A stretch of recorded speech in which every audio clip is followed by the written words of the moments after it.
Olá, estamos aqui com o grande e querido cineasta Alder Gomes, na semana de orientação de abertura do semestre 2021, a primeira parcela do ano, com novas turmas, com várias pessoas aqui presentes, podendo assistir diretamente à experiência que vamos poder receber desse grande cineasta, com alguns dos melhores filmes da atualidade, da contemporaneidade no cinema brasileiro, representante do novo cinema cearense, a primavera cearense, com o maior número de longas-metragens que os últimos anos viu, vindos da região, e também, claro, com vários desdobramentos, porque, afinal de contas, o primeiro grande sucesso em longa-metragem Cine Hollywood não só já teve sequência de sucesso nas salas de cinema, como também já tem até seriado de TV que vai chegar agora à sua segunda temporada, sendo filmada toda com os protocolos de segurança, com as questões que precisam,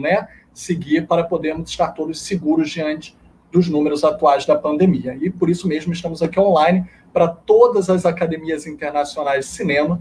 Então a gente quer agradecer mais uma vez a presença de todo mundo, a presença de Alder. Eu sou o Filipe Pitanga, professor da casa, e estou para poder fazer a mediação com o nosso querido representante. E amanhã continua, avisamos que teremos a participação de José Dumont, um dos nossos grandes, maiores atores do cinema brasileiro, que vai falar não só de grandes clássicos, como do sucesso recente de Cidade Invisível, na Netflix, que é a primeira produção brasileira que alcança sucesso mundial, no top mundial de audiência, que alcança esse tipo de visibilidade, que é o Cidade Invisível. Então vejam o seriado na Netflix. E também na quinta vamos ter Neville de Almeida, cineasta consagrado do cinema de experimentação, de invenção, um cinema marginal que começa no Brasil a partir do Rogério Sganzerla, de grandes nomes que vieram a partir do final de 60 e da década de 70 e ainda está nativa. Então vamos falar com grandes nomes e temos uma surpresa para a semana que, se for confirmada, vai ser na sexta, mas a gente vai falando sobre isso para não estragar a surpresa. Alder, se você me permitir, eu só vou botar aqui na tela para todo mundo poder ver no chat que a AIC está dando para novos alunos 15% de desconto em qualquer curso, exceto os técnicos. É só botar no site que você vai ver, válido nos dias do evento, ou seja, hoje é um dia do evento, o desconto está valendo, é só acessar no site, e para conseguir o desconto é só falar com algum dos nossos atendentes, ligar para o site, ligar para as nossas unidades, tem número de telefone, tem número de zap no site, ou se você quiser comprar direto no site, é só botar o cupom, saiu separado por causa do número, deixa eu botar o cupom de novo, o cupom foi muito grande para aparecer, é SOAIC 15, e você ganha 15% de desconto. Vou botar agora aqui para vocês o cupom. É só botar esse cupom no online. Alder, mais uma vez, é um prazer tê-lo aqui. E eu já vou passar alguns dos comentários, perguntas que as pessoas já estão fazendo no chat, ao vivo aqui, simultaneamente. Mas por enquanto, eu pediria, se você pudesse começar a nossa conversa se apresentando um pouco para o público, para quem te conhece, para quem conhece sua obra, mas ainda não sabia de onde veio, não estava familiarizado com o diretor, o roteirista, essa pessoa autoral que você nos representa aqui, e falar um pouquinho também sobre como é que foi começar na sua carreira, de onde veio o interesse pelo cinema, e um pouquinho também de como foi chegar ao Cine Hollywood, essa ideia desse primeiro longa que homenageia o Cinema Paradiso, homenageia o nosso Nordeste, homenageia o cinema como resistência. Então, Alder, contigo a palavra. Obrigado pela presença. Obrigado pelas palavras de abertura, Felipe. Muito massa, obrigado. Muito feliz de poder compartilhar a nossa experiência de vida, porque a gente coloca na tela e ali leva um monte de informações que a gente vivenciou ao longo da vida, e os filmes representam muito isso que a gente vive, E poder falar mais sobre esse universo é sempre bom. Minha história no cinema ela começa de uma forma não convencional, porque, na verdade, eu não tive a oportunidade de estudar cinema, porque na época que eu resolvi fazer cinema não tinha cursos superiores em Fortaleza. E eu nasci em Fortaleza, com 15 dias fui morar no interior do Ceará, numa cidade chamada Senador Pompeu, no Sertão Central, E lá vivi minha infância muito lúdica do universo onde eu fui pela primeira vez apresentado a esse mundo do cinema, num cineminha precário ali, mambembe, tal qual representado no Cine Hollywood, que é um filme de lembranças de uma infância muito feliz com esse primeiro contato do cinema. E aquele universo todo me inspirou em muitas coisas que até hoje eu trago e fazem parte dos meus filmes. E num determinado momento da minha pré-adolescência, fui morar em Fortaleza, e quando fui morar em Fortaleza, eu comecei a flertar com essa coisa da arte marcial, fiz algumas aulinhas de Kung Fu e tudo, e quando eu tinha 16 anos, fui fazer intercâmbio nos Estados Unidos, foi quando a minha história realmente começou a dialogar mais com esse mundo da arte marcial, que é onde eu passei a maior parte da minha vida. Eu sou mestre em Taekwondo, por isso quando eu falo que não é muito convencional a minha trajetória, é porque eu venho do Taekwondo, minha formação foi administração de empresas, e acabei chegando no cinema, porque naquela visita a um cineminha no interior do Ceará, na década de 70, na minha infância, eu vi um filme do Bruce Lee, e aquela imagem do Bruce Lee foi marcante, e aquilo ali tudo ficou no DNA, o primeiro contato com o cinema teve esse impacto muito forte, e um dia eu sabia que, sei lá, quando, nem onde, nem como, eu faria cinema, né? E quando eu fui para os Estados Unidos foi quando eu comecei a ter contato com arte marcial, que era fazendo um intercâmbio cultural, e naquele momento específico era um momento onde estourava o filme do Karate Kid.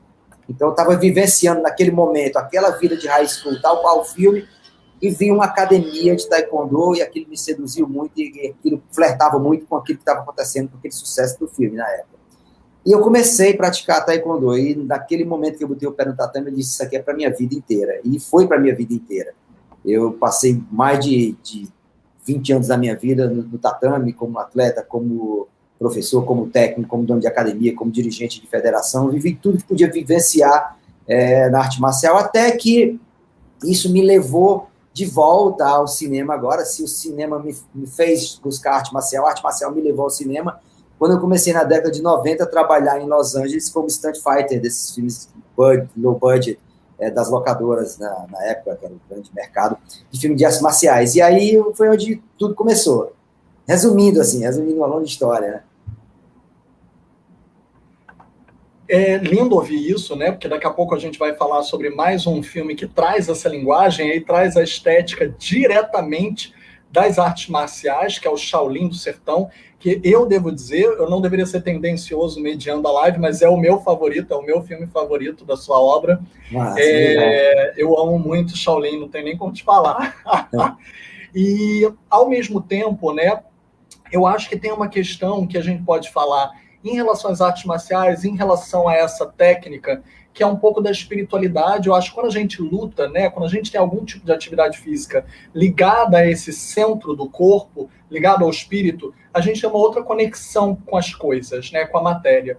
E eu acho que isso já começava desde Cine Hollywood. Porque se hoje nós estamos vendo um momento de crise, um momento de desmonte de políticas públicas, o Cine Hollywood, eu acho que mais do que nunca é uma bandeira necessária, talvez um representante simbólico perfeito dessa luta. Acreditar em algo que transcende a matéria. E os filmes podem ser uma dessas luzes, como o cinema Sim. tanto nos ilumina. Então, Sim. como foi, né, do começo, de quando você teve a ideia para conseguir transformar em roteiro e viabilizar o projeto, né, para você poder começar, de fato, a vê-lo se concretizar? É bem interessante onde começa o Cine Hollywood, porque, na verdade, o Cine Hollywood, ao contrário do que muita gente imagina, não é meu primeiro longa na direção, é o quarto. Eu antes fiz No Calor da Terra do Sol, que foi meu primeiro filme, meu grande aprendizado, foi um filme de baixo orçamento, de arte marcial, rodado em Los Angeles, em Fortaleza. Foi uma grande dificuldade que eu passei para fazer esse filme, consegui distribuir em alguns países no mercado de locadoras na época, na Blockbuster, Hollywood Video e tudo. Depois fiz As Mães de Chico Xavier, fiz um thriller sobrenatural em Los Angeles chamado The Morgue, e o Cine Hollywood era meu quarto filme.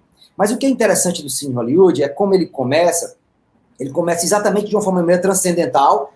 Eu estava na ilha montando meu primeiro filme numa madrugada e, de repente, me veio, assim, um sentimento muito forte das lembranças da minha infância em relação ao cinema. E aquilo foi tão intenso, é como se fosse assim, um vulto que passou e te trouxe todas essas memórias. Naquela hora eu parei na ilha de madrugada e fui escrever um argumento de um curta-metragem que se tornou um pequeno recorte do que veio a ser o Cine Hollywood, que ele é um embrião disso tudo. é um curta-metragem que está no YouTube, se chama O Artista contra o Cabo do Mal, Cine Hollywood. Esse curtinha, ele é um curta que fez nascer o longa Cine Hollywood. Ele é um filme que foi muito viajado em festivais, muito premiado, e ele vem exatamente de um fomento, de um edital do Ministério da Cultura na época, da gestão de Gilberto Gil, que era um edital que possibilitava fazer cinema numa época que cinema era muito caro, porque era em película, era muito difícil e muito complexo fazer cinema. E eu ganhei esse edital e fiz esse curta. Esse curta foi um grande fenômeno de premiações em festivais e tudo. E aconteceu uma coisa interessante, que quando ele terminou o circuito de festivais, eu disponibilizei a fita em VHS nas locadoras de Fortaleza. Tinha uma rede de locadoras lá que resistiu até uns 2 meses atrás, chamada Distrivídeo. Eram 15 locadoras na cidade. E quando eu coloquei o curta nessas locadoras, aconteceu um fenômeno incrível com ele. Ele passou a ser mais alugado que os filmes de Hollywood. Então, ele começou um curta-metragem cearense, batia os blockbusters em Fortaleza. Isso já tinha algo apontando ali um nicho de mercado latente em potencial. E isso me inspirou a fazer o longa-metragem. Eu lembro uma das sessões do curta no Festival do Rio, Ana Maria Baiana, que é uma escritora de cinema, uma crítica de cinema muito conceituada, ela assistiu à sessão e falou: olha, esse filme tem potencial para ser um longa-metragem, esse universo, esse personagem é muito forte. E aí, ouvir um expert falar e escutar o anseio popular me fez acender um sinal que realmente eu tenho algo bacana a ser contado, mais do que o curta-metragem. Foi quando eu comecei a trabalhar no roteiro do longa, e foram 5 tentativas no edital de baixo orçamento do Ministério da Cultura na época. É um edital que fomentou grandes projetos importantes para o cinema nacional. Né? Você pega A História da Eternidade, do Camilo Cavalcante, O Palhaço, Amarelo Manga, O Som ao Redor, do Kleber Mendonça, filmes que vieram desse edital, porque é um edital que era voltado não aos olhares do mercado, mas ao trabalho autoral que poderia encontrar um caminho por os editais e não necessariamente no mercado. E na 5ª tentativa desse edital, o Cine Hollywood ganhou e eu fiz o filme. E aí começa uma outra grande saga com esse filme, além dessa experiência de ter demorado para fazer, uma luta enorme para fazer, que foi depois conseguir lançar. Então, assim, é uma história que começa com uma sementinha plantada num curta-metragem, no exercício da linguagem, no exercício do experimento, a importância que é o curta-metragem na formação de um realizador. Porque através do curta você pode fazer milhões de experimentos de testes sem compromissos. E a não ser com a sua estética, com o que você quer buscar, com a linguagem que você quer buscar. E o Cine Hollywood curtinha foi exatamente esse pontapé, que revelou, inclusive, Edmilson como um ator protagonista do curta-metragem desde então, e vários atores desde o curta-metragem que estão até hoje, inclusive, na série. Era a próxima pergunta, justamente. Antes, só para avisar a galera, quem estiver no nosso YouTube, eu botei o link do curta, do Alder, então quem não achou ainda, pode clicar aqui, copia aqui o link, que já segue com o curta, que está liberado no YouTube, então vocês podem aproveitar e apreciar também a origem da obra, para quem já não tivesse acesso, mas agora vai poder ver e rever quantas vezes quiser. Eu reitero para todo mundo, desconto de 15%, agora eu botei certinho aqui, e o código de acesso ao desconto, para todo mundo poder ver, tá também aqui no chat para quem quiser acessar. E, Alder, eu queria aproveitar, né, e Edmilson acaba virando um ator assinatura, existe uma continuidade de trabalho de fato, né, não só pelo enorme sucesso que a obra obteve, mas também por quase um alter ego, como você disse, de vários anseios que você trazia. Fosse aquele das artes marciais, fosse aquele, por exemplo, da questão do regionalismo, do folclore local. Então, eu queria muito lhe perguntar como foi, né, o encontro de vida com essa parceria tão proveitosa, tão prolífica que vocês têm, que vocês conseguem não só produzir, e até também, ouso perguntar, o quanto vocês talvez tenham de troca, o quanto ele cria ali, isso entra no roteiro, o quanto o improviso de cena acaba sendo absorvido, o improviso é só no ensaio, aí na hora H de filmar tem que ser rígido, só aquilo, o quanto tem espaço e o quanto ele tem essa troca contigo, já que são tantos trabalhos em conjunto. É uma parceria que já dura mais de 20 anos, né? O Edmilson não é só meu grande amigo, mas é o irmão que eu não tive biológico e vice-versa, né? Eu tenho 3 irmãs, ele tem 3 irmãs, e acabamos virando irmãos por afinidade. E é muito interessante onde começa essa história, né? Eu acho que o mundo ele tem um papel de alinhar as coisas. E eu tinha minha academia de taekwondo em Fortaleza, um belo dia eu estava dando aula e o Edmilson chegou para matricular com um aluno novato do zero, assim. E ele fez a matrícula como faixa branca, começando, iniciante, e falou, olha só, eu quero treinar taekwondo porque eu gostei muito da academia, gostei muito do seu método de ensinar e eu quero ser campeão brasileiro, quero ser campeão cearense, quero ser campeão nordeste, quero disputar a Olimpíada, quero conquistar um monte de coisa nesse esporte que eu acho fantástico. Eu acho aquilo muito presunçoso, alguém chegar e falar isso para você quando está se matriculando, né? Essa história eu já ouvi de muita gente, inclusive, assim, na hora de começar. Mas ele começou a impressionar. O Edmilson morava muito longe, eu marcava treino no domingo, ele ia no domingo, tinha cara que morava do outro lado da rua, faltava. E isso passou a ser uma coisa recorrente, ele não faltava treino nenhum. E ele começou a se destacar, né, dentro da academia, nas competições locais, nas competições regionais, e o que ele queria, ele conseguiu ser campeão cearense, ser campeão do Nordeste, ser tricampeão brasileiro, tentou vaga para a Olimpíada, bateu na trave, se tornou um grande atleta representante nacional, com carreira internacional também, foi lutar fora, ganhou muitas competições fora, enfim, é um grande atleta que não se faz aquilo que ele faz na tela se não for um grande atleta. Né? Aquilo não é brincadeira, aquilo é muito sério, aquela arte marcial que ele faz. Só que tinha outra vertente também muito interessante no Edmilson, a comédia. O Edmilson é um comediante fino, é da natureza dele, ele é uma pessoa que tem recursos cômicos, assim, um leque infinito de possibilidades. Ele pode ir do personagem do Shaolin do Sertão, que é aquele personagem maluco, aficionado por arte marcial, a um Francis Blake do Cine Hollywood, e agora ao Bruce Willis no Cabra da Peste, que é um policial malucado, que esse filme está bombado com a direção do Vitor Brandt, e a produção que eu fiz com a Maíra Lucas, a gente produziu o filme, e o filme está um sucesso fenomenal, 5 dias consecutivos no topo da Netflix no Brasil e entre os 10 do mundo. Né? E o Edmilson está lá com o Matheus Nattiagalli brilhando, e a galera do Ceará, e uma mistura louca de personagens, enfim, isso mostra o quanto que ele tem recursos. E essa veia cômica a gente percebia durante os treinos, né? E tem outra coisa interessante também, durante os treinamentos, enquanto isso tudo acontecia, ele montou uma parceria, uma dupla de comédia para abrir shows de comédia no Ceará, que é muito característico do Ceará, os shows de comédia, ao invés da música ao vivo, é um show de comédia. Então ele abria show do Tiririca na noite, abria show do Tom Cavalcante, da Rocicler, ele e o Haroldo Guimarães, que é o amigo dele de infância, de colégio, que é advogado e que está desde o curta-metragem, inclusive na série agora, que é outro grande ator de comédia, fora de série, e eles montavam essa dupla. E nos fins de semana, a gente fazia alguns eventos na academia para arrecadar recursos para poder levar os atletas para as competições. E aí a gente experimentava muita coisa nesses sketches que a gente bolava de comédia. Quando eu ganhei o edital para fazer o curta-metragem, eu escrevi o curta-metragem pensando no Edmilson. Só ele pode fazer esse personagem. Só ele pode ser o Francis Gleitson. Só ele é capaz de ser cearense de nascença, conhecer a nossa linguagem profundamente, ser um aficionado por filme de artes marciais, ser bom de artes marciais, ser engraçado, ter o potencial para aquele universo todo do Francis Gleitson e ainda ser capaz de dar uma voadora, cair de perna aberta, e tinha aquela cena no Senhor ali, o cara falava, foi-se a prega rainha, e o cara caía na abertura. Então não existia produtor de elenco no mundo que me oferecesse, ok, tá aqui esse ator. Não existia. É um ator que teve que ser descoberto, porque o personagem que iniciou a carreira dele não tinha ninguém capaz de fazer. E ele vai se provando a cada vez mais esse talento todo, né? E tem muitos desdobramentos. Então, nossa relação por ser muito próxima, para eu dar uma direção para a Edmilson, a gente convive tanto, a gente viajou tantos campeonatos, a gente passou tanto tempo na academia, a gente se conhece tanto, que às vezes para dar uma direção do Edmilson, eu simplesmente falar, Edmilson, tu lembra aquela situação, tal, ele lembra. É isso, pronto.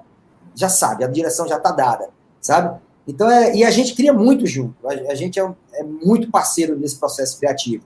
Desde o berço do roteiro, seja no desenvolvimento do roteiro, lá na cimentinha, seja depois nos tratamentos seguintes, seja na coreografia, como a gente fez no Cabra da Peste, a gente trabalhou muito para criar coreografia e levar uma coreografia intensa para o filme, que tivesse a comicidade, mas também tivesse a plasticidade da arte marcial, né? Então, a gente foi uma parceria que é muito produtiva, muito criativa, e o improviso está sempre presente. Até nos últimos ensaios a gente descobre coisas ali antes de rodar, né? Combina, marca e faz, né? Então, assim, é uma bênção ter uma parceria como essa, com ele, com o Haroldo Guimarães, que faz o Munísio, que é o parceiro dele no Cine Hollywood, tantos projetos meus também, tantos outros parceiros lá no Ceará. E eu posso até esquecer alguns aqui, mas são tantos. Então, assim, é uma parceria que tem muito ainda de coisas por vir. E deixa eu aqui, pronto. E eu acho interessante, né, porque é uma parceria que também coassina os projetos, ele também assina várias outras funções no filme, sim. E além de ter uma forte presença do corpo, também tem o texto, né? Eu acho muito incrível que vários dos filmes evocam, trazem para si esse pertencimento identitário. É a cearensidade, é o cearenseis, e nós temos uma autonomia dessa linguagem. Ela praticamente é um personagem por si próprio. Então, apesar de ter um humor muito corpo, também tem um humor bastante linguístico. Tem uma linguagem de cinema, tem uma linguagem de expressão, de fraseado, que ao mesmo tempo que, como você falou, é curioso falar da parte também das artes marciais, da dança, como Jack Chan, outros grandes personagens do cinema, né, personalidades do cinema, que trazem da dança e da luta, mas também a gente lembra de dança, a linguagem também é música, né? Também tem uma sonoridade. E você tem alguns dos grandes artistas em conjunto em vários desses filmes, que representam a terra, que representam essa região. A parceria própria, né? Não só do Edmilson com o Matheus Nastergalli, mas também com o Falcão. Tem vários artistas grandiosos que vão pululando na tela e também vários artistas locais que muitas pessoas talvez não conhecessem fora do eixo e fossem muito conhecidos localmente. E aí o seu trabalho também ajudou a ter essa visibilidade, essa vitrine. Como funciona? Já tem muita pergunta, aliás, aqui do público, só para acalmar o público, que elas vão vir. Muitos elogios. Eu estou tentando botar os elogios simultaneamente aqui na tela. Eu acho que você consegue ver ao mesmo tempo. Eu vejo. Deixa um pouquinho, porque muita gente elogiando com toda devida razão e o merecimento. Obrigado. Mas as perguntas já vão vir. Eu vou alternar aqui com elas. E excelente lembrado da estreia do Cabra da Peste, que fez com que fosse o primeiro filme mais visto na Netflix Brasil. E vamos torcer que, assim como Cidade Invisível abriu uma brecha no Netflix mundial, vamos torcer para que Cabra da Peste já também esteja no top mundial de audiência, que eu tenho certeza que vai conquistar públicos do mundo inteiro. Mas se a gente puder falar um pouco sobre essa linguagem, né, que é quase uma música, é quase cantada, mas traz muito do local, traz muito dessa comunidade linguística e de artistas que são locais e que você torna eles globais, universais. Como é que é essa grande família? Não, só abrindo um parênteses aqui, o Cabra da Peste já é o 10º no mundo atual. Já é o 10º no mundo, né? Foi que foi anunciado, não foi? Ele entrou em primeiro no Brasil em menos de 24 horas e já está há 5 dias consecutivos e estamos... Ontem a gente era 10º do mundo, pode ter subido, pode ser que amanhã a gente esteja subindo. E foi meu primeiro trabalho como produtor, né? Assim, é o meu primeiro trabalho que eu assino assim, com a Maíra, eu como produtor, né? E a direção do Vitor Brant, o roteiro dele, e eu entrei para ajudar esse projeto a que puder contribuir para que a gente possa chegar nesse resultado que a gente chegou. E assim, eu sou muito apaixonado pelo filme, sou suspeito porque sou muito apaixonado pelo filme, pela direção do Vitor, que ele encontrou para contar essa história, como ele agregou todos os parceiros dentro, abraçou a turma toda do Ceará, colocou o Ceará nesse destaque todo, e assim, e é merecido o sucesso que ele está aí. Eu acho que tem mais coisas por vir. Assista aí o Cabra da Peste, tá lá rolando no Netflix. Que seja número 1 no mundo. Vai Tomara. Ser. Eu vou deixar agora contigo sobre essa comunidade, né, e essa representação local que você ajudou a tornar universal. Assim, eu sou muito apaixonado pelo Ceará, sabe? Eu sou um cara que, assim, se você dissesse, rapaz, você na Terra você queria ser de onde agora, nascer tudo de novo, fazer tudo de novo, cara, eu queria ser cearense de novo, sabe? Eu adoro ser cearense, eu adoro a cearensidade. Eu acho, cada vez que a gente viaja e de longe a gente se olha, a gente se descobre, a gente vai entendendo por que somos assim. E eu acho que uma coisa fabulosa que o Ceará tem, e que por muito tempo as pessoas tinham um pouco de preconceito contra si mesmos, que era assumir essa nossa identidade, do nosso sotaque, da nossa forma gostosa de falar, no nosso cearenseis, né? Porque o Ceará tem um senso de humor próprio, tem uma forma de falar própria, que isso é lindo, é a poesia, é o que faz a gente especial no mundo, são essas diferenças que tornam o mundo interessante, né? Então, assim, eu sempre entendi isso tudo como algo extremamente universal. Quando sempre que marcam aquela coisa, não, isso é regional, os Cabras da Peste está aí para provar que não é. O filme está sendo visto aí no mundo todo e ele tem muito Ceará na veia, esse filme, né? Então, assim, e eu fico muito feliz porque o cinema me dá a possibilidade de ver os talentos e poder ter personagem para essas pessoas brilharem, porque eu não faço nada a não ser trazer o talento que já existe para dentro de um personagem, né? O filme, o Edmilson é um talento que é da natureza, Haroldo Guimarães, agora no próprio Cabras da Peste, a estreia da Valéria Vitoriano, atriz comediante cearense, brilhante, 30 anos de carreira no palco, todo dia ali fazendo humor no Ceará, e agora entra arrebentando no Cabras da Peste. Então, o cinema é essa grande vitrine, e eu tenho muita sorte de ter esse olhar muito atento para esses talentos, né? E a Araci está dando um alô aqui, que a Araci vai estrear agora no cinema no Bem-vindo a Quixaramubim, outro talento cearense, atriz maravilhosa, que começa com a gente agora nesse filme também. E nesse olhar de observar e de ficar atento, isso tudo, o Jesuíta Barbosa começou no Cine Hollywood, a estreia dele, né? Então, o Cine Hollywood também é a estreia do Edmilson Filho, do Haroldo Guimarães, é a estreia do Falcão no cinema. Então, assim, o Ceará tem esse celeiro, né? Eu acho que os filmes começam a mostrar para o Brasil quanto essas pessoas são talentosas. E eu fico muito feliz de fazer parte, ser um porta-voz desse talento, de certa forma, né? E isso agrega muito aos filmes, e não tenho a menor dúvida que a cada projeto eu tento olhar, trazer novos talentos. A série do Cine Hollywood, por exemplo, a gente tem a presença no elenco fixo do Carri Costa e a Solange Teixeira, que fazem o Lindoso e a Belinha, que é uma dupla maravilhosa, que tem uma tradição de décadas de teatro, de comédia no Ceará, e são ícones da nossa cultura, e que agora o Brasil pode conhecer através do Cine Hollywood, sabe? Então, eu tenho muita sorte, assim, de ter nascido lá, de ter conhecido essas pessoas, de conviver com essas pessoas todas, que me fazem muito feliz, me fazem rir muito, e é um grande prazer sempre tê-los nos filmes, porque nossos filmes são simplesmente grandes reencontros, né? Grandes eventos que a gente se junta para levar alegria. Tento ter sempre nos meus filmes a leveza e o prazer de a gente estar fazendo essa arte, não uma pressão, uma tensão de algo que é muito nervoso, sabe? E isso é muito legal. Imprime na tela. Você veja que eu aproveitei e botei o comentário do Diego Ferreira dizendo, e a atriz, justamente quando você estava falando, ele estava escrevendo, e a atriz que interpreta a Belinha também está ótima, fazia tempo que tanto como a comédia. Obrigado, Diego Ferreira. Ele também botou uma pergunta. Como a pergunta dele tem a ver com o que você acabou de falar, você meio que respondeu, mas só para complementar, eu vou passar a dele na frente, não fiquem chateados, pessoal do chat, eu já vou botar ordem nas perguntas, mas a dele tem a ver com o que acabou de ser dito, a gente só para desdobrar.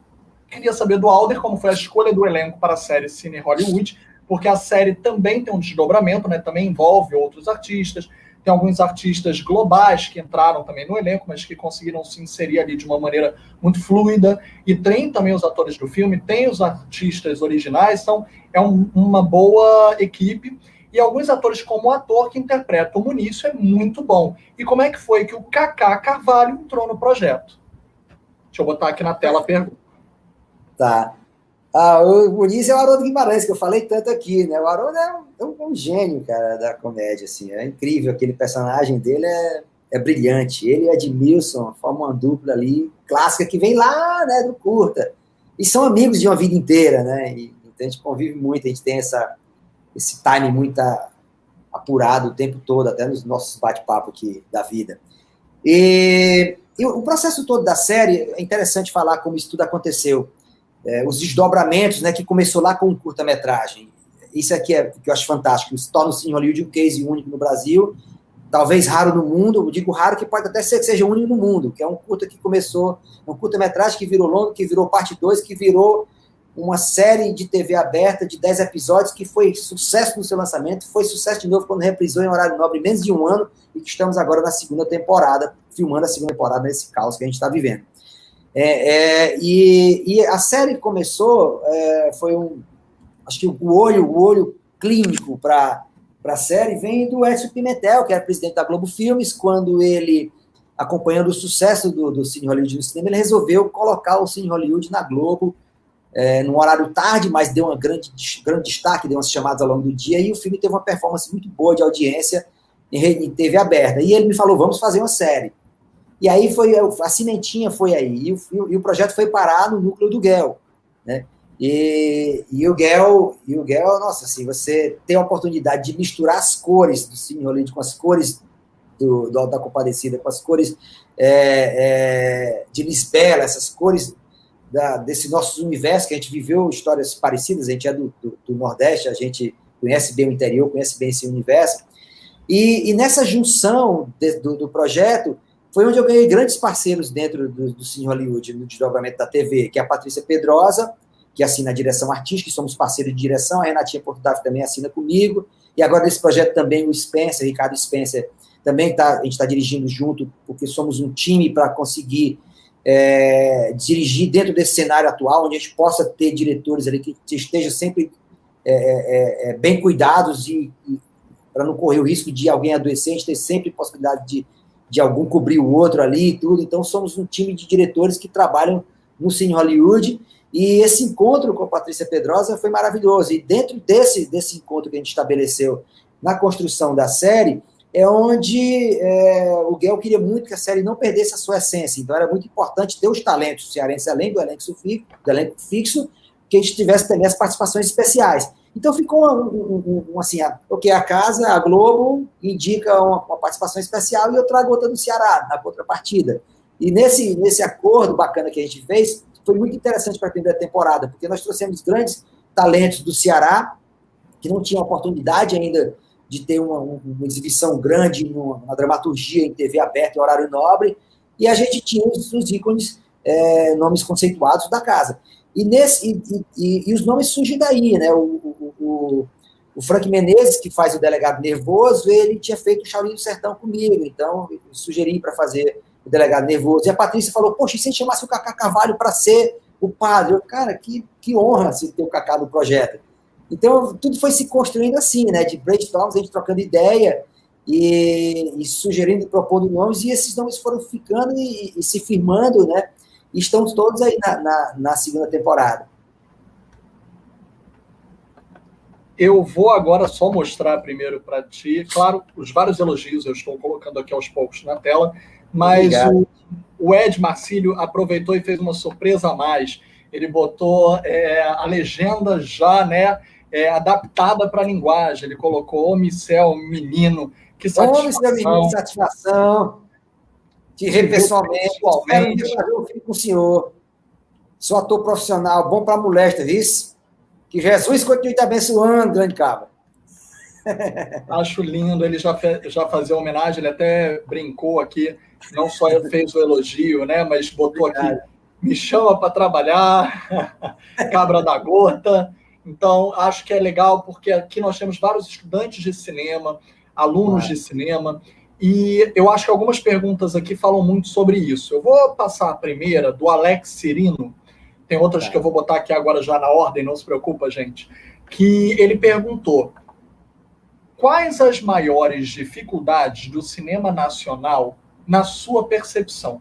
Eu entendo que a gente, infelizmente, com essa pergunta, tenha uma fase tipo pré e pós, né? Antes nós tivemos um pico de investimento na cultura de cinema com os governos anteriores e, infelizmente, tivemos um outro momento de desaceleração. Então, se você quiser dividir a pergunta em duas partes, o que para você foi um tipo de viabilização de projeto quando ainda tínhamos um tipo de cenário, até interessante para eles saberem, porque a gente pode voltar a ter, né? 2022 está aí para isso.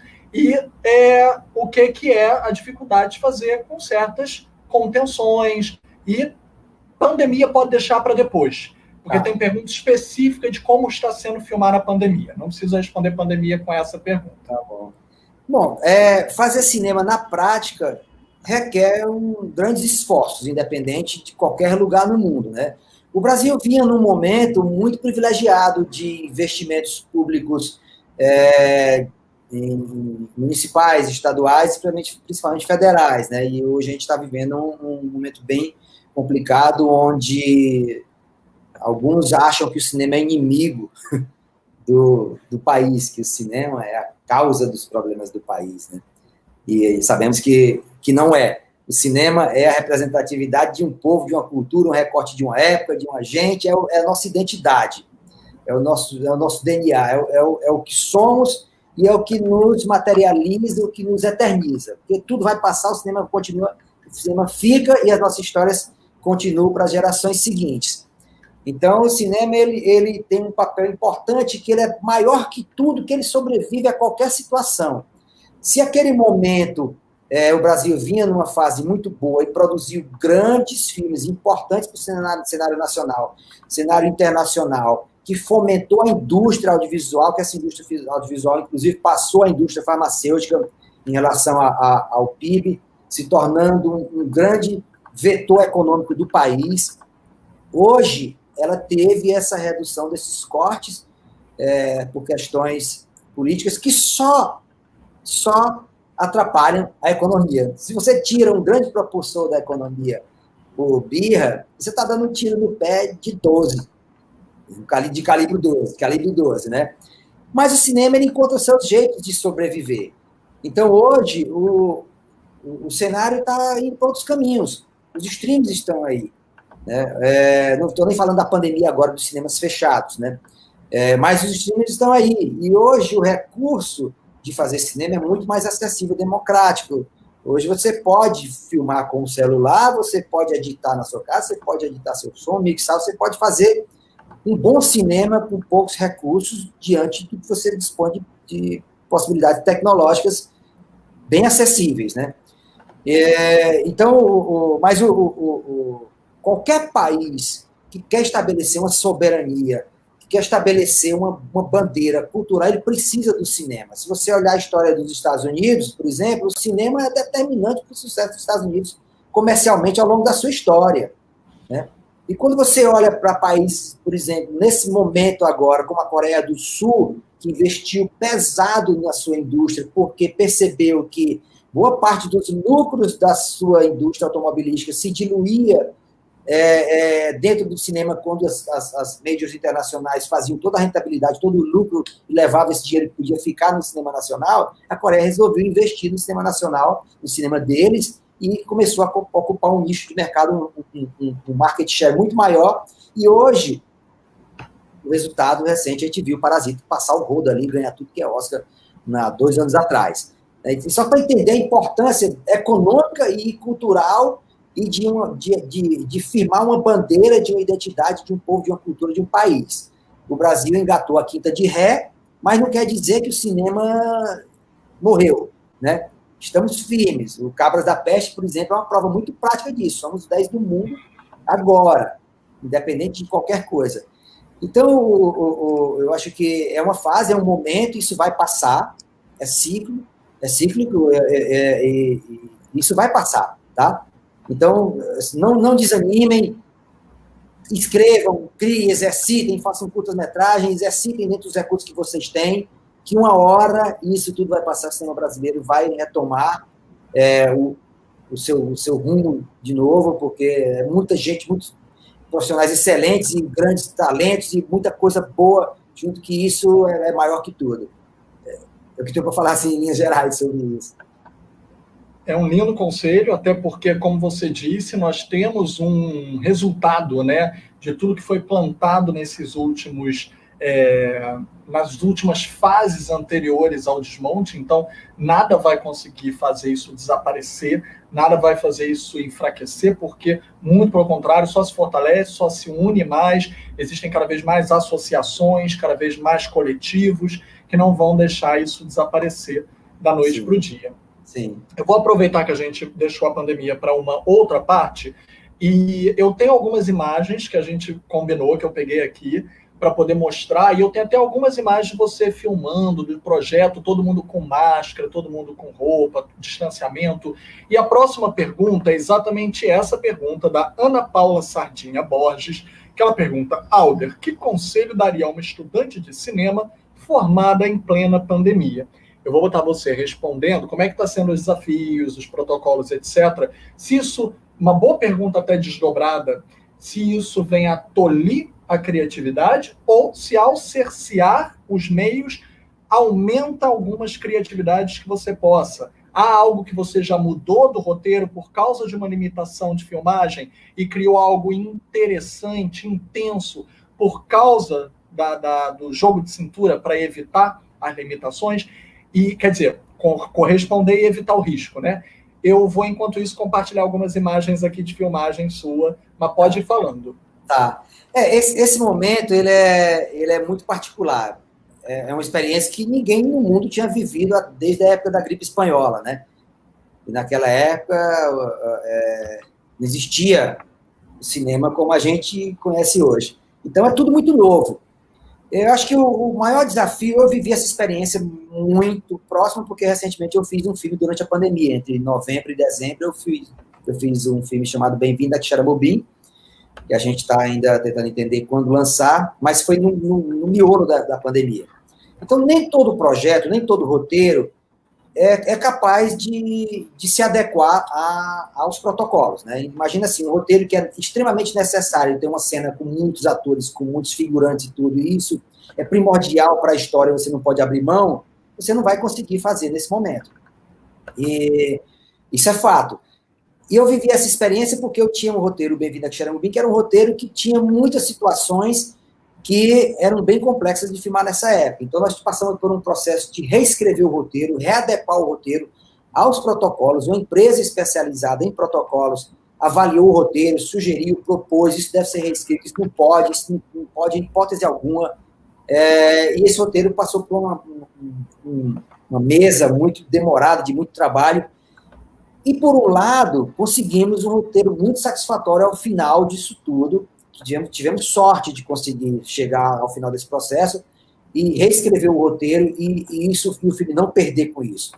Mas isso está na casa, eu diria, da exceção. Eu acho que para filmar na pandemia agora, para quem se formou em cinema agora, que quer trabalhar nesse período que a gente não sabe quanto tempo vai durar, é melhor já começar a escrever coisas possíveis de serem feitas em termos de roteiro.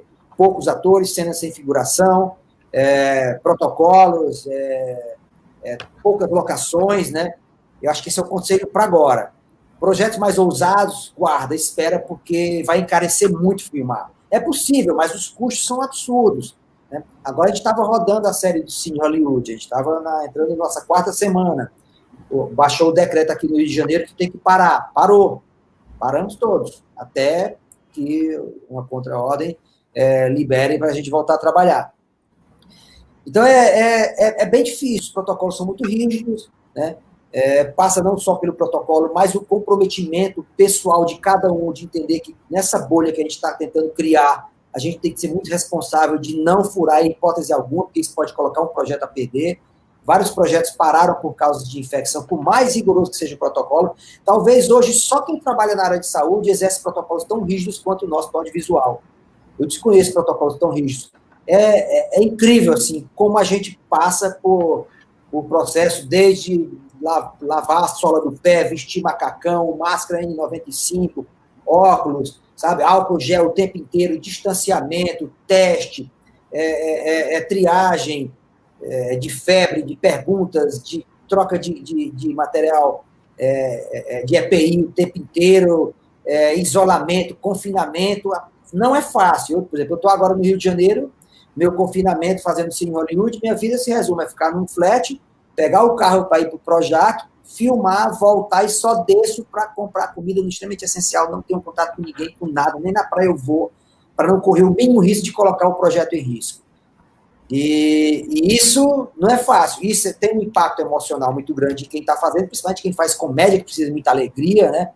e tem um impacto orçamentário muito grande também, que é filmar nessas condições. Os planos de filmagem mudam o tempo inteiro conforme a situação da pandemia no país. E isso é muito agravante. Mas estamos conseguindo, diante de toda essa dificuldade de se adequar a esses protocolos, tudo que já faz parte, já está intrínseco no nosso dia a dia, a gente já consegue conviver com isso muito fácil, com esse rigor inteiro. Estamos conseguindo, é uma resistência também, o cinema também tem que estar vivo nessa hora, né? E eu confio muito nos nossos protocolos e isso mostra o quanto que são raros os casos, eles acontecem, mas o quanto que eles são raros diante da produção geral audiovisual. E mostra que os protocolos do audiovisual são realmente muito seguros, muito bem elaborados, ao contrário de outras coisas que a gente vê aí, que até no futebol. Futebol, meu Fortaleza, uma vez tinha 12 com Covid. Aí depois ficaram bons 2, pegou mais 3, pegou o técnico, pegou o presidente, todo mundo. Né? Então, o futebol talvez tenha protocolos muito menos rigorosos do que o do cinema. Verdade. Eu deixei um pouco na tela aqui o comentário, porque realmente não só ele, fico eu também emocionado. Estou emocionado, muito obrigado, sou muito, mas muito fã e acompanho as maravilhosas visitas aos maiores museus de arte que visitou. Muito obrigado a IC por esse sonho realizado. Achei linda a frase do Marcílio, eu quis compartilhar. E eu vou aproveitar a frase dele sobre museu de arte.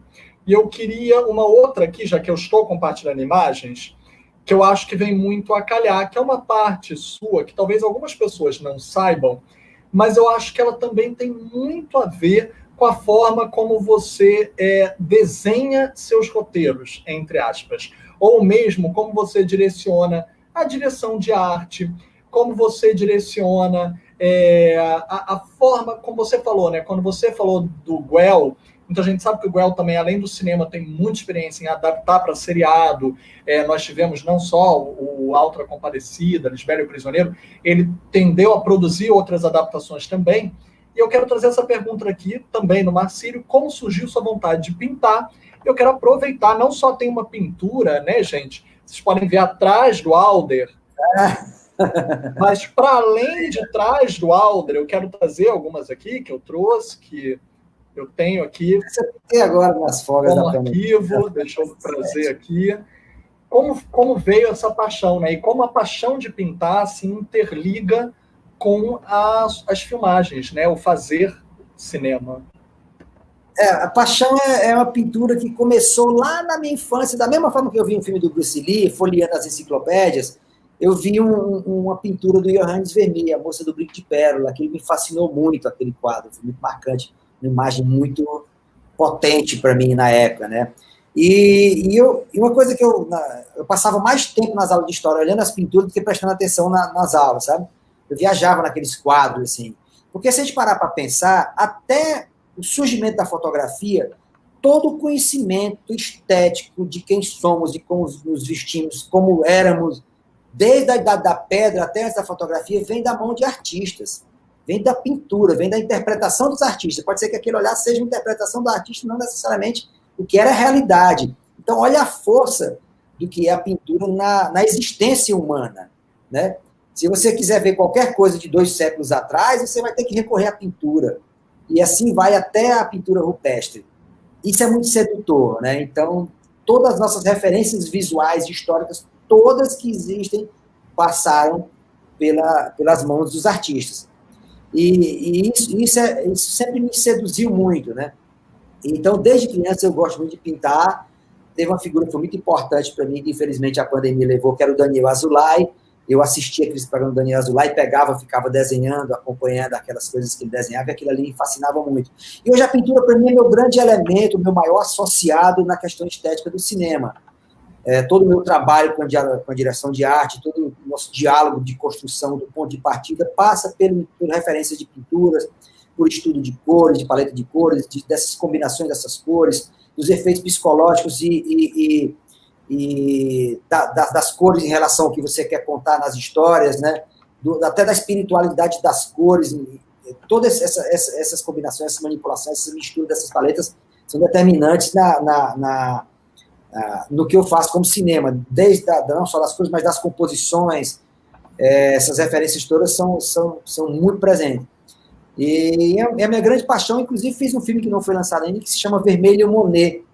É um filme que a gente rodou em Portugal em 2019 e espero lançar em algum momento, quando for possível, nos cinemas e sei lá mais aonde, mas é um filme que está quase pronto, com o Chico Dias, com a Maria Fernanda Cândido, a estreia da Samantha Miller, que é uma modelo, atriz, começando no cinema, e atores incríveis de Portugal, Matamba Joaquim, Gracinha Nave, atores consagrados de Portugal. Enfim, é um projeto que fala da minha paixão sobre esse universo que está quase pronto. E falando de pintura, inclusive, eu fiz recentemente, a convite do Kleber Mendonça Filho para o Instituto Moreira Salles, um curta chamado Call Stories, que ele está no link da bio do meu Instagram. Que esse curta foi um convite do Kleber para retratar esse momento que a gente está vivendo, de qualquer forma que eu quisesse retratar, de forma autoral, um sentimento do que é viver na pandemia, do que está acontecendo, que fosse um recorte, uma crônica do presente, que fosse uma cápsula para o futuro a gente olhar aquilo ali, que porra é essa que a gente está vivendo agora. E esse curta está lá no link da bio do meu Instagram. Depois assista, é bem gostoso, são 8 minutos, que eu acho que vale a pena esses 8 minutos vocês verem esse filme, de preferência numa tela grande aí, bota numa tela de TV grande, e vai ser melhor a experiência. Se eu puder fazer uma homenagem, que eu estava aqui pegando para você enquanto você falava, não fui tão rápido quanto a sua fala, está aqui a imagem do Alder visitando o quadro do Vermeer, a moça com brinco de pérola. Deixa eu até ampliar essa foto para poder ver de pertinho. Alder. Ó, o Alder com o famoso quadro. É uma coisa linda. O Vermeer, na verdade, ele foi o primeiro cineasta do mundo, se você parar para pensar. Porque o que ele fazia era cinema através de um frame pintado. Você tem ali toda uma profundidade de campo, tem uma direção de fotografia sublime, tem um personagem em cena, você tem profundidade de perspectiva, você tem direção de arte, são todos os elementos representados em um frame. E ele usava aquele recurso da câmera escura, né? Então ele projetava essa imagem e pintava. Então talvez o maior primórdio do cinema esteja ali na escola de Delft, de Vermeer, antes mesmo dos irmãos Lumière, que não deixa de ser cinema, só que pintado. Olha a luz dos quadros. Se você olhar a luz dos quadros dele, aquilo é uma direção de fotografia. Eu sei que aqueles quadros ele pintou numa hora específica, numa continuidade de luz, porque não dá para você ter aquela luz fazendo uma luz de meio-dia, depois, noutra hora, outra variação de luz. Não, acho que ele tinha um horário específico para pintar os quadros, tal qual a continuidade de luz de uma cena, que você manipula isso através da direção de fotografia. Então, eu sou muito fã da obra desse pintor e da escola toda de Delft, na Holanda, que foi do século XVII, desse barroco holandês, que revelou grandes nomes da pintura mundial. E só para mostrar para as outras pessoas também algumas outras obras, porque eu só tinha mostrado uma, deixa eu mostrar aqui para elas. Olha, eu trouxe aqui alguns outros quadros de Alder, temos muitas amostras aqui lindas. Inclusive, algumas. Eu sempre, todo dia eu pinto alguma coisa. Todo dia cedinho. Agora, esses dias eu tenho feito umas séries misturadas com café, sabe? Acordo cedinho. Muito talentoso, nosso amigo, gente. Porque é linda. O que você falou sobre a querida amiga Andréa Cursino, crítica de cinema, também trabalha, e adoro o Alder, dando beijo aqui. Peraí, que já passo a pergunta. Mas só para poder homenageá-lo, deixa eu passar aqui, a gente vê algumas influências, né, não só artísticas da questão local, mas da região, do folclore, mas também religiosa. Existe uma espiritualidade muito grande, né, porque é intrínseco ao próprio imaginário social, né, essa forma que eu acho que você dá 1000 rostos, 1000 cores, 1000 transcendências para os seus quadros. Estou conseguindo passar aí? Está passando direitinho? Sim. Tá? Sim. E eu acho que transcende para os seus filmes, né? A gente vê tudo isso nos seus filmes. Eu peço desculpa se a minha fala está com um pequeno atraso para as minhas ações, porque eu estou tentando cuidar aqui de tudo ao mesmo tempo, gente, no teclado. Tirando isso, eu tenho algumas outras perguntas aqui que é para te repassar. Tem mais elogios, muito bom ver o cinema cearense voando. Marcelo Iqueda, um grande amigo, crítico, escritor, escreve sobre o cinema também. Leiam os livros dele, livros maravilhosos. O mais recente, por exemplo, alguns filmes que falam, por exemplo, do Petrus Cariri, como Mãe, como o Clarício, alguma coisa sobre nós dois. Vejam os filmes também. Petrus é um outro grande expoente do cinema cearense, da família Cariri. Sou muito fã do cinema do Petrus. Fã de tanta gente no Ceará. Um dos maiores diretores de fotografia, inclusive, né? Porque se a gente fala dele como cineasta, se a gente fala dele como fotógrafo, ele está no cinema de quase todo mundo e também fora do Ceará. Aí a gente fala do Sapão, que é o design de som de quase todo mundo também, está ali trocando. Meu parceiro de som, todos os meus filmes eu mixo e edito com o Sapão. Pô, Sapão é maravilhoso, né, gente? As parcerias são eternas, sabe, cara? Eu gosto tanto de trabalhar com eles, sempre um grande prazer. O Alex Cirino lembrou também do Barco, do Petrus, lindo filme, está nas plataformas online, estreou recentemente nas plataformas online. Eu queria... A filha do Petrus é uma coisa espetacular, cara. Caralho, que filme é aquele? Eu sou muito fã, assim, cara, eu sou muito fã dos meus amigos, assim, com a Carrete, recentemente, que coisa é aquela? Então, deixa eu passar para essa pergunta, né, porque... Alguém fez essa pergunta exatamente para você, sobre o sucesso. Deixa eu só achar aqui, porque tem muita pergunta, eu estou tentando botar elas todas para não ser injusto com nenhuma. Fantástico. Tem algumas coisas, algumas pitadas. Isso já é maravilhoso, porque quem está perguntando é o Eduardo Santana, grande parceiro e amigo do Cine Fantasy, que eu também sou curador, então ficamos muito interessados se você quiser se inscrever, porque a gente vai ter uma segunda edição do Cine Fantasy ainda esse ano. A gente vai ter a 11ª agora em abril, de 16 a 29, e a AIC é parceira do Cine Fantasy, inclusive, tem prêmios de bolsas da AIC no Festival Cine Fantasy, todo mundo se interessar, se inscreva, e vamos ter uma segunda edição do Cine Fantasy no segundo semestre, e gostaríamos que você inscrevesse seu filme lá, a gente vai amar, os curtas e longa. Vamos amar. E o Alex perguntou, só orgulho de você. O que falar de Pacarrete? Filme que está com a grande Marcélia Cartacho, de Alain de Berton, filme que está arrastando prêmios mundo afora. Você acha que temos uma porta para grandes filmes por vir? Creio que, como ele fez uma ligação, né, para grandes filmes por vir com reconhecimento internacional, vídeo, o reconhecimento que Cabras da Peste está tendo? Temos. Acho que são tantas vertentes que o reconhecimento internacional pode vir, né? Se por um lado Cabra da Peste está na plataforma do Netflix, mas o Pacarrete fez uma carreira brilhante em festivais no mundo inteiro e muitos prêmios de melhor filme em festivais importantíssimos no mundo, né? Isso mostra o quanto que o filme dialoga, o quanto ele é acessível, o quanto ele é fácil de você embarcar naquela história do microcosmo ali na cidade de Nova Rússia, sabe? Mostrando mais uma vez que essa coisa de regional não existe, o que existe é bom filme. Eu sempre acredito no bom filme. O bom filme ele fala com qualquer lugar, independente do que for, sabe? E o Pacarrete é um filmaço, assim, é uma obra-prima, sabe, do cinema nacional. E eu acho, sabe, você imagina, o primeiro longa que o Alan faz, ele ganha 8 kits de Gramado, e o filme ganha prêmios no mundo inteiro, é um filme sublime. A Marcélia Cartacho assim, é uma participação, se você colocar lado a lado com as atrizes que estão aí disputando o Oscar, não fica atrás de ninguém, não. É porque é um processo muito peneirado de chegar, poucos vão chegar, mas se você está lá, é pau a pau, tá entendendo? Isso é muito espetacular. Agora, você imagina assim, você acerta a mão no primeiro filme, nessa proporção, imagina como é que você vem para o seu segundo, né? O quão afiado você vem no seu experimento, você saber o que é que funciona. E esses talentos todos ali, quando vejo os filmes do Petro, os documentários do Volney, são as obras-primas. Cara, o Glauber Filho, o filme do Del recentemente, Cabeça de Negro, que arrebentou lá em Tiradentes. Cara, são filmes tão bons. Eu estava lá, foi um recorde de aplauso, ovação de pé pós-sessão. Acabaram-se os créditos finais, não parava de haver ovação de pé para a Cabeça de Negro do Del Cardoso. Filme lindo e que ainda ganhou o Cine Ceará depois também. Ganhou.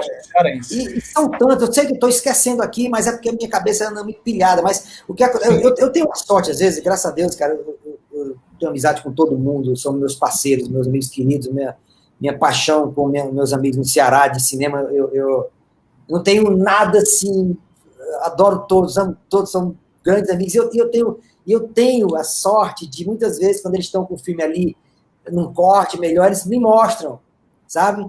Eu assisto esse filme, caralho, que filme da porra, tá entendendo? Eu lembro demais o Vida Maria, você lembra do Vida Maria, do Márcio Ramos? Cara, aquele filme, assim, o Márcio, um dia eu tava perto de terminar o filme, do que mostrar uma coisa, vem aqui em casa, fui ver, eu falei, que filme é esse, cara? Me emocionei pra caralho quando eu vi o filme, não acreditei, aquele filme me deu, assim, um taquicardia, um negócio, cara, esse filme é muito foda, sabe? E aí você vê o caminho que o filme... Acho que quando eu vejo, eu consigo enxergar o que é que vai acontecer com o filme, sabe? Eu nunca erro, não, sabe, cara? É uma família de cinema, né? A gente mencionou a família Cariri, que é uma família literal, sanguínea. A Bárbara Cariri, grande produtora, roteirista, diretora de antes de curtas, agora está para lançar o primeiro longa-metragem dela. Falamos do Volney, lembremos também da Margarita Hernandes, parceira do Volney. Do Joy Pimentel. Bem cineasta incrível. Então a gente tem tantas pessoas fazendo um trabalho incrível num grande... Sem falar com o berço que foi do Alumbramento, né? Todos os talentos que vieram do coletivo do Alumbramento, cara, foi revolucionário. Então, o Ceará, acho que o Orson Welles, quando foi lá, assim, abençoou, jogou uma semente assim no meio de essa porra que um dia vai dar certo no cinema, sabe?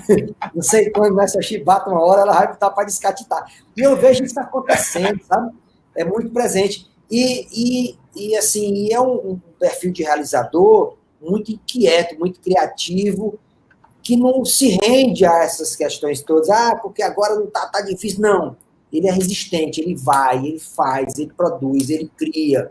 E são várias gerações ao mesmo tempo, sabe? Tem os cursos superiores de cinema da Universidade de Fortaleza, da Universidade Federal, os cursos técnicos do Dragão, da Escola da Vila das Artes.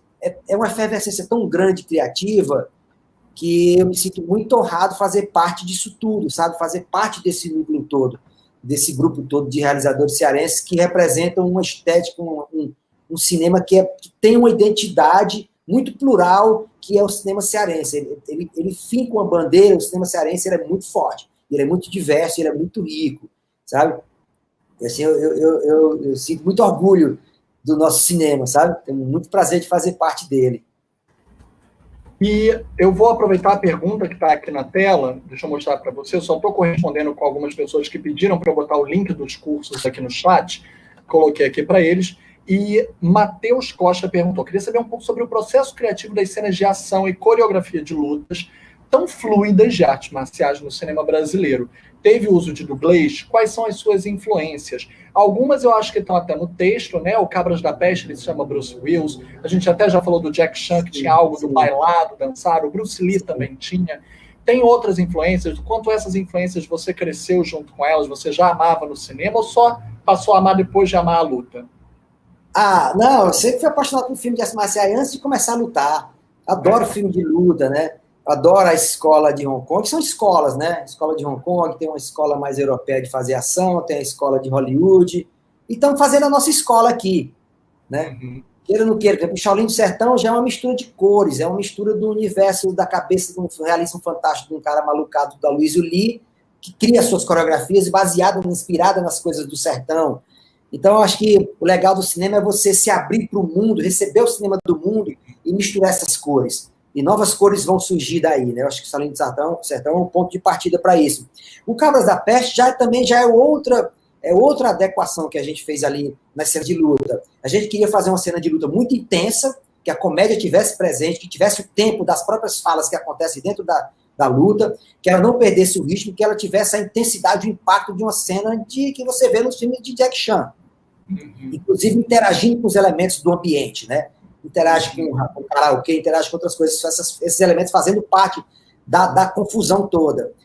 Mas era uma cena, por exemplo, que daquele tipo de cena você só consegue fazer se tiver um ator expert e se tiver atores dublês experts. Então ela vai naquele nível de intensidade, de malabarismo, de plasticidade, porque os talentos permitem você criar e executar aquilo que foi elaborado e treinado. Não tente fazer em casa aquilo ali. Você vai se arrombar todinho. Vai fraturar até o osso do pulmão. Mas, quando você tem aquele tipo, esse perfil de profissionais, dá tudo certo. Outro tipo de coreografia é quando você tem um ator que não quer usar o dublê até certo momento, então você precisa dele no primeiro plano, abrindo a ação, e daí você tem que ter grandes dublês para que aquela cena que o ator projeta um golpe, a reação do outro é que vai fazer aquele golpe vender, muito mais do que o golpe que eu mandei. Então, cada luta, cada coreografia tem suas particularidades, dependendo de quem está disponível para o projeto.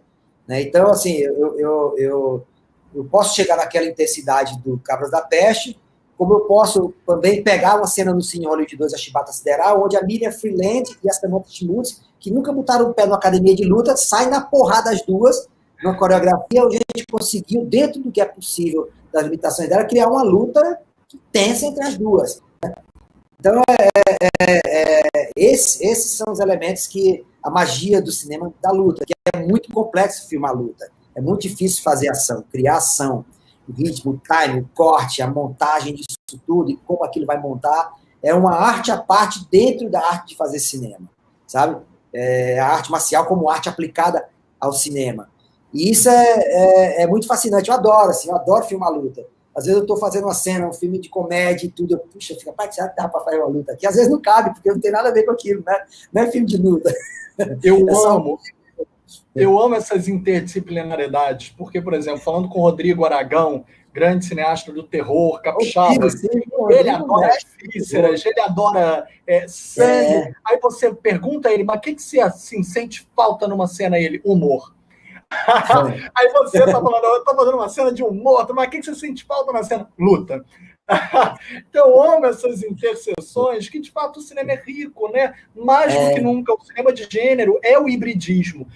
Eu ia passar uma outra pergunta agora, mas eu vou aproveitar... Só continuando isso aqui, rapidinho, claro. Essa coisa da luta, por exemplo, o Cine Hollywood, a série, a nossa linguagem ali, ela é quase uma linguagem dinâmica de uma luta aplicada à dramaturgia. Se você assistir o ritmo da série do Cine Hollywood, como aquilo movimenta, aquilo me realiza, porque eu estou quase filmando luta, sabe? A dinâmica das cenas, aquele ritmo, aquela decupagem, aquela movimentação, aquela mise-en-scène toda, e como aquilo monta, ali me deixa a minha alma quieta. Rapaz, aqui tá até uma luta, falta uma pé de nada, sabe? Em termos de dinâmica. E, aproveitando isso, o Eduardo Santana perguntou, você poderia falar um pouquinho sobre a influência do cinema de gênero do cinema de gênero fantástico, perdão, no seu cinema? Fantástico, fantasia, sci-fi, porque a continuação do Cine Hollywood abraça de vez o sci-fi. Então, o que você acha? O que você poderia dizer? Eu sou apaixonado por gênero, né? E se você olha, por exemplo, o que é o Shaolin do Sertão? É um filme de luta. A Chibata come do primeiro minuto até o último, né?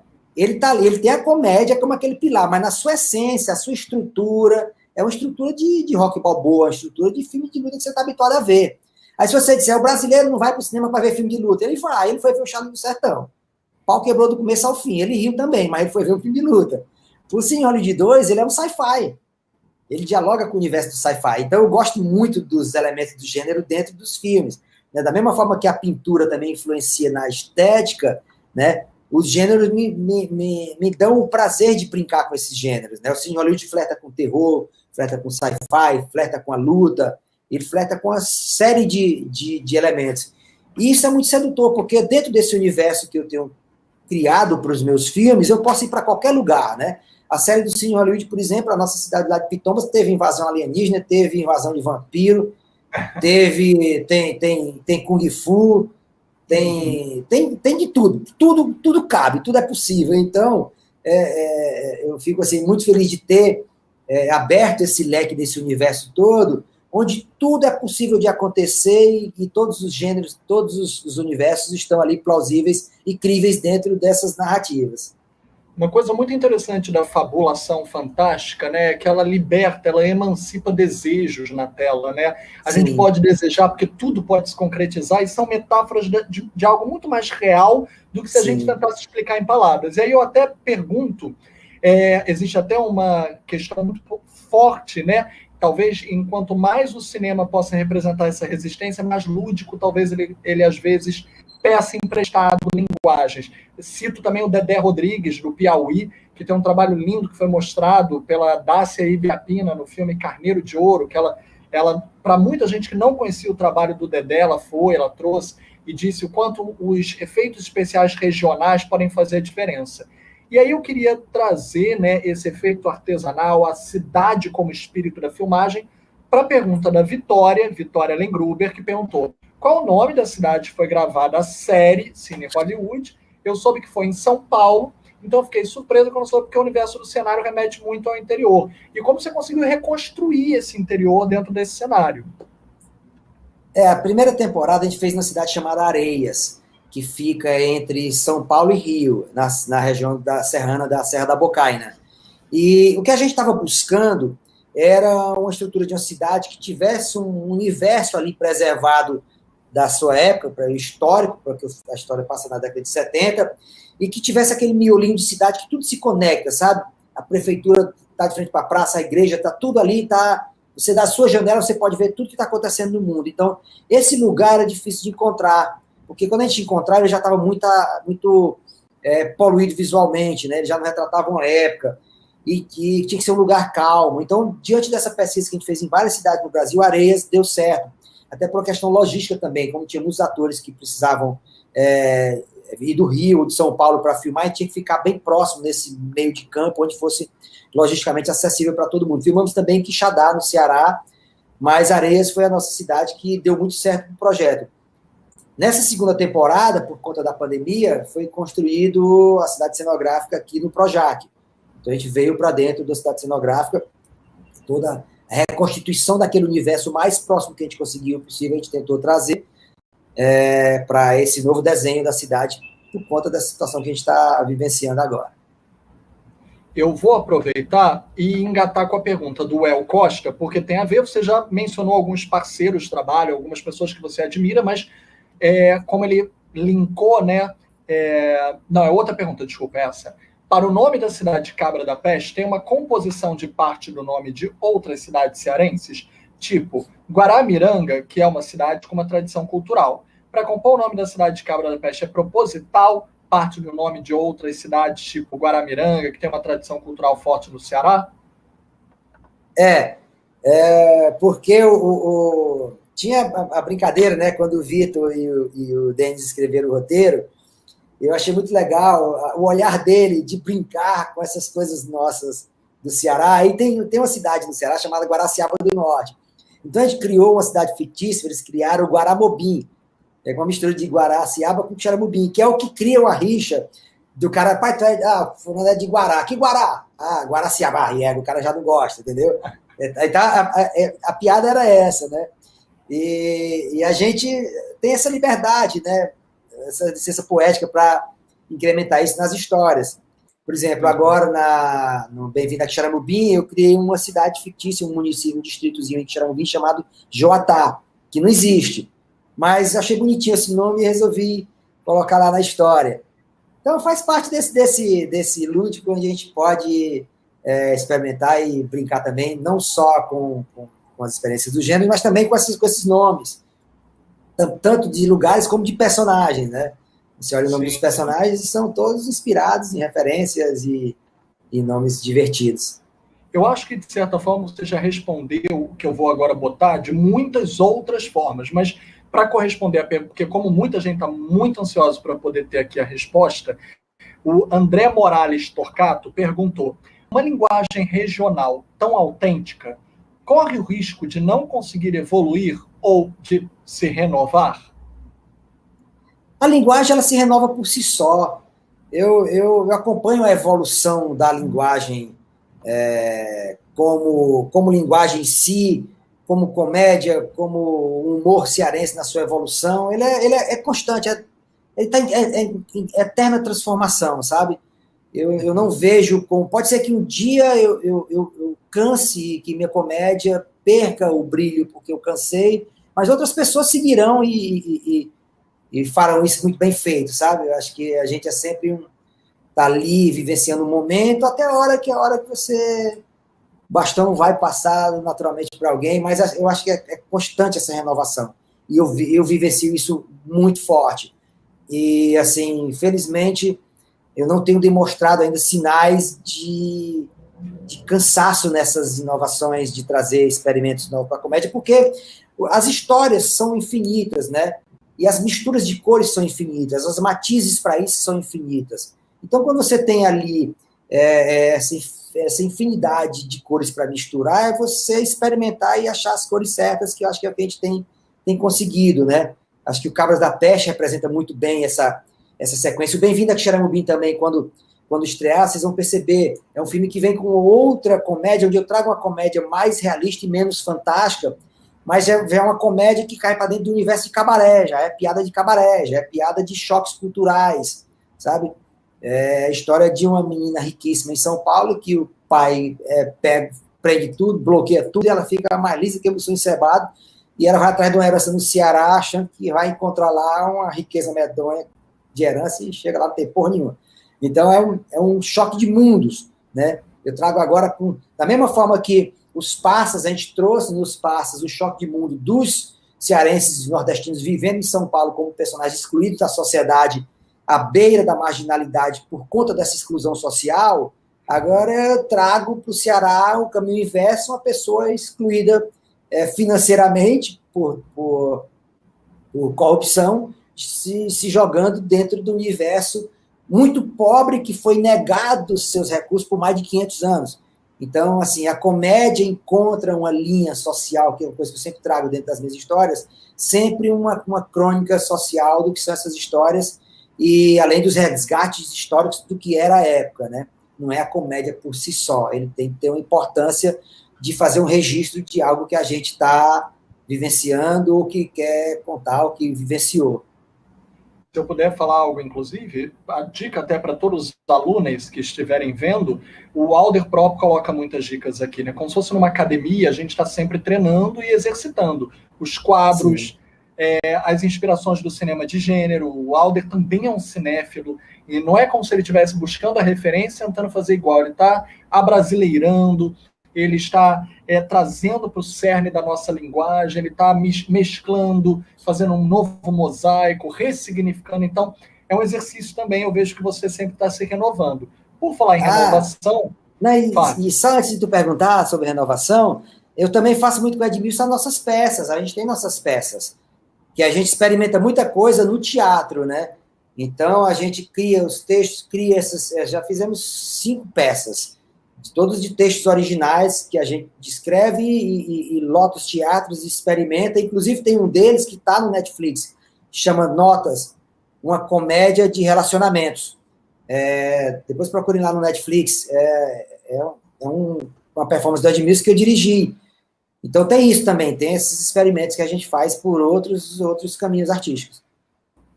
Eu até estou botando aqui no chat para eles, podem copiar aqui, vou até botar o link já da Netflix. Eu ia justamente ler isso e te perguntar do teatro, quando eu ia ler o do Bruno Magno, que eu já tinha posto na tela. O Alder é uma inspiração, acompanho tudo dele, a cada making-off que ele compartilha, já fiz os rabiscos dele no roteiro, para entender como ele pensa o filme. Então era isso que eu ia trazer agora. Passo para a próxima, então, já que o Alder até respondeu. Alex trouxe uma pergunta bem interessante, como um montador iniciante, não poderia deixar de perguntar quais os montadores de filmes brasileiros você gosta muito dos trabalhos, que só assistiu ou produziu.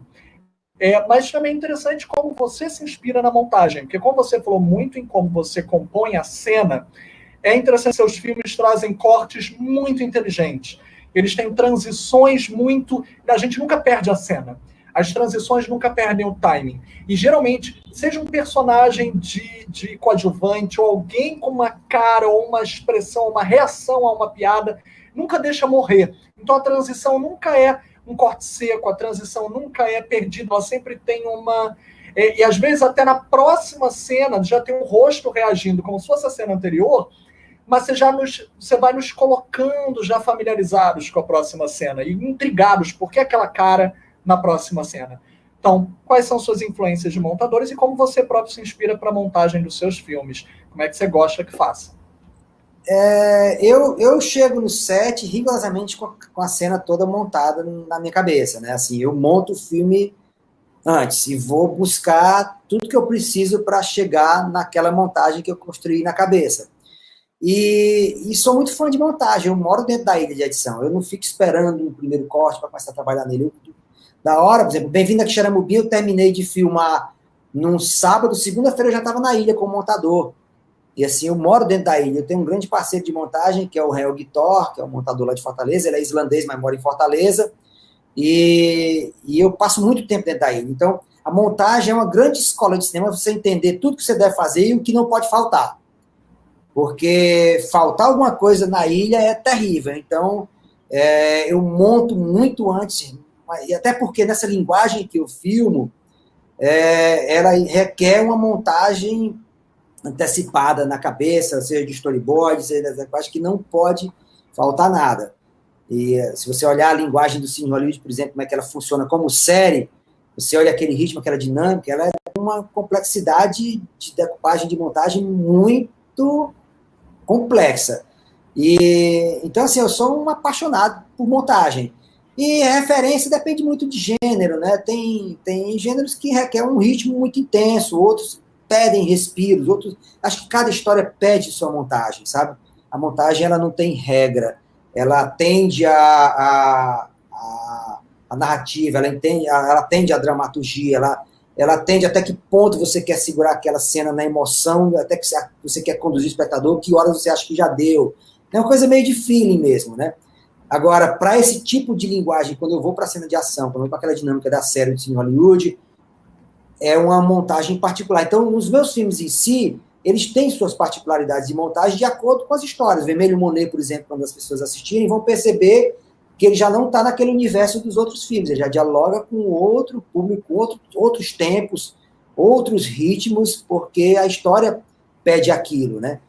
E, então, assim, de montadores, eu gosto muito do Daniel Rezende, né? Sou fã do trabalho dele, e a montagem dele o tornou um grande diretor, né? Eu acho que é um exercício muito importante de diretores morar dentro da ilha muito tempo, sabe? Para enriquecer esse olhar e entender e saber o que é que deu errado e por que deu errado, e principalmente saber o que é que não pode faltar. Eu vou ler agora, a gente está chegando nas últimas perguntas, infelizmente a gente está chegando quase perto do final, gente, porque o Alder trabalhou o dia inteiro, vamos lembrar que ele praticamente está de plantão, fazendo a temporada de uma vez só, então a gente também não pode abusar, mas agradecer imensamente toda a participação. Eu vou ler agora a pergunta do BG Muniz, adulto, não bebê, desculpa. Queria que se pudesse falar um pouco dos recursos que foram evoluindo de acordo com as produções, como câmera, estrutura, entre outras coisas, a partir do sucesso do Cine Hollywood. Então, você vê mudanças palpáveis, você sente como seu trabalho foi se adaptando a uma mudança de equipamento, até de poder aumentar a equipe e etc. Como essas tecnologias foram te atualizando? Por exemplo, eu fiz a transição da película para o digital, né? Então, assim, só a estrutura de filmar em película, a complexidade que é a logística para você ter um material revelado, processado, telecinado para você assistir, né? A delicadeza que o negativo exigia, a questão da distância de filmar no Ceará e mandar o material para ser revelado no laboratório em São Paulo, e esse material cai na mão de quem você não sabe quem vai entregar, o medo do seu filme na mão de alguém, sabe? Sem poder fazer um backup daquilo até então. Aquilo é a plasticidade, a beleza da película, que o digital, para mim, não chegou lá ainda, causava essas tensões. Por outro lado, também, iluminar para a película era muito mais denso, muito mais luz, muito mais complexo, muito mais cabeamento, deixava a estrutura muito mais pesada, né? Hoje, as câmeras, hoje em dia, têm uma leitura de luz, e as luzes hoje são muito... Controle remoto, hoje em dia, você começa a tirar o cabo. O fato de não ter cabo dentro do set, começa a diminuir essa quantidade de cabos, já facilita muito a vida da gente, o tempo de produção. Acho que o impacto maior das tecnologias, além do software, dessa coisa dos sensores, das câmeras, dos recursos que as câmeras vão tendo, é diminuir a quantidade de tralhas, de cabeamentos que muitas vezes levam tempo, né, para você montar a luz. Eu acho que hoje se ilumina mais rápido. Acho que tecnologicamente é uma das coisas mais importantes, talvez mais até do que propriamente o recurso de câmera, tem tanta disponibilidade de câmeras, né? Então, do ponto de vista tecnológico, para mim, as maiores mudanças foram essas, e hoje também, para mim, do ponto de vista artístico, foi eu ter focado na direção. Eu comecei mais e mais e mais fazer coproduções, fazer parcerias e mais focar na minha direção, tendo parceiros que eu posso ficar seguro que vão entregar para mim toda a qualidade de produção para que eu artisticamente consiga exercer meu trabalho. E a Glass tem sido uma grande parceira minha em vários projetos, e inclusive agora no Cabras da Peste, que nós somos produtores, né, eu e a Maíra, mas no Senhora de Dois, por exemplo, ela produziu e eu dirigi. No Vermelho Monet, a Glass produziu e eu dirigi, para poder ter o meu foco que eu resolvi mirar, que é a direção. Então, são as duas grandes mudanças na minha vida do ponto de vista tecnológico, a transição de equipamentos e como gestão de carreira. Eu trouxe aqui na tela, enquanto você falava, uma das fotos suas de produção com aquele porte de luz, né, com outro tipo de iluminação, para poder ilustrar enquanto você dizia.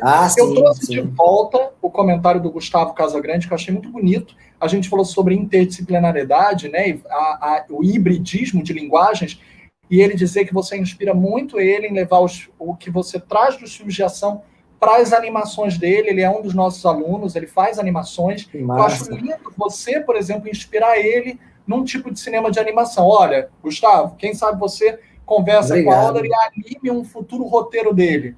Talvez a Alder queira fazer uma...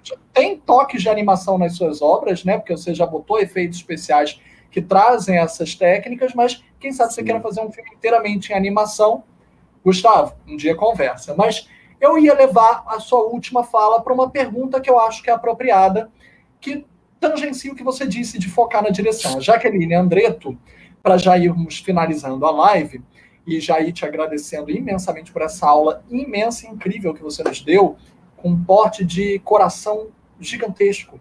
Ela diz: quais são os primeiros passos que você aconselha para embarcar na direção de cinema? Acho que nada mais apropriado que voltar para o começo para a gente finalizar. Tá. A oportunidade de ter formação acadêmica eu acho brilhante, né, de você poder se matricular na Academia Internacional de Cinema e você estudar cinema. Acho que isso... Sabe, hoje o Brasil tem muitos cursos, muitas formações, né? Lá no Ceará nós somos muito felizardos pelo que nós temos lá.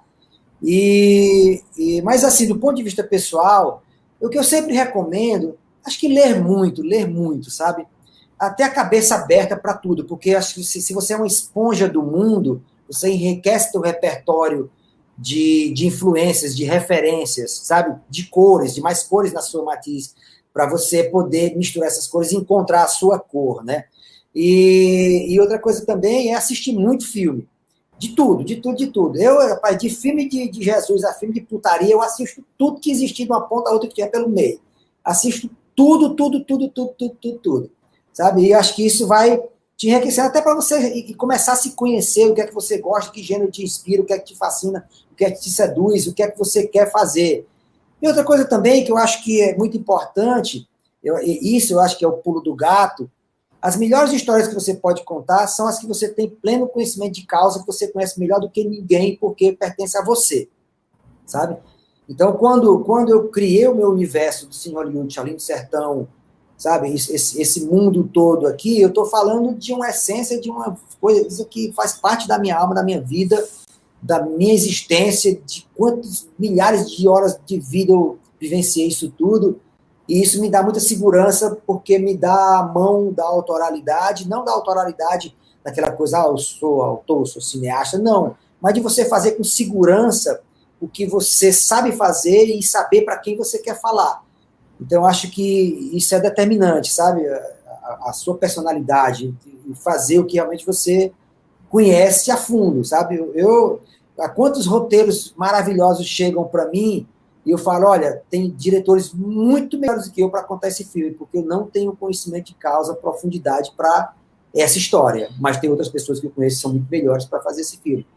E isso requer, assim, a gente entender que nós temos os nossos limites, sabe? E conhecê-los é muito importante. Acho que é isso, assim, em resumo. A gente aqui agradece, assim como você fez a gentileza, né, de falar da nossa AIC, e lembremos, todas as instituições de cinema estão online, a maioria delas fazendo, inclusive, eventos como esse, gratuitos. Eu sei que muita gente está apertada, a gente está num momento de crise, mas, gente, muitas estão online, muitas estão como um evento desses, que o Alder deu uma aula de cinema online, gratuita, vai ficar gravado no canal do YouTube, podem indicar aos colegas, e é acessível. E lembrando, no Ceará também, indicamos inúmeras escolas de cinema, como o Porto Iracema das Artes, várias parcerias, como a UFC, a Universidade Federal do Ceará, a Casa Amarela Eusélio Oliveira, que é fundada pela família do Volney, que desde o princípio fez um empenho muito grande para esse tipo de aprendizado. Desculpa, a universidade, até a Universidade de Fortaleza, a Vila das Artes. A Unifor, Vila das Artes, a Unifor eu ia falar, são muitas. O SESC, que está em quase todos os estados do Brasil, fazendo muito. Eu peço desculpas pelo panelaço ter invadido a nossa live, gente, mas é porque deve ter começado o Jornal Nacional, a gente sabe todo mundo sabe o que aconteceu hoje, e por isso as panelas são devidas, então deixa lá elas. Nós estamos terminando aqui falando das artes, que é o nosso tipo de resistência. Então, a gente está aqui com vários agradecimentos. Olha, a Letícia Cardoso, obrigado a todos. Obrigado. Jaqueline Andreto, dos filmes de Jesus à putaria, assisto todos. Cito Alder. Me identifiquei, muito obrigada. Essa frase vai ficar histórica, Alder. Histórica. As pessoas vão te citar. Ó, esse panelaço é para você, né? É uma ode à vida, é uma ode ao cinema. Alberto Lazzaroni, live maravilhosa. André Moraes Tocato, grato e inspirado. E Ed Marcílio, mútil gradicídio. Então, a gente só tem a agradecer mais uma vez, Alder. A gente vai disponibilizar depois no chat da live gravada os links dos filmes, inclusive para a Netflix, para as pessoas poderem achar mais facilmente. Todos conhecem o trabalho, assistam e compartilham, façam Cabras da Peste ser um sucesso ainda maior e vejam as outras obras citadas aqui. Alder, mais uma vez, só temos a te agradecer. Obrigado pelo convite, tá, Felipe? Quer falar considerações finais? Agradecer por a gente poder dividir experiências, né? Porque eu acho que, de alguma forma, acho que tudo que a gente vivenciou pode ajudar você não esbarrar em barreiras, porque você escutou aquilo de como encontrar outros caminhos, né? Assim, as coisas que eu já passei, se eu tivesse ouvido antes, como era que desviava daquilo ali, eu estava muito mais feliz. São tantas histórias assim, né? Mas agradecer pelo carinho de todo mundo, pela audiência, tá?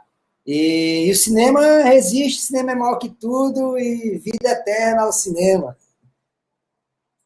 Somos sangue de cinema. Obrigado, Alder. Obrigado por essa pantomima aqui, que só representa isso, essa cacofonia contemporânea. Que a gente possa ser compreendido mesmo no meio do caos e que a arte continue significando renovação. Obrigado. Nos cuidemos, né? E dos outros. Máscara quando sair. Muito cuidado, porque a gente quer passar por isso aqui vivo para ver muitos filmes que estão por vir. Se cuidem. Obrigado, Alder. Vou encerrar aqui a live. Obrigado. Tchau, boa noite a todos.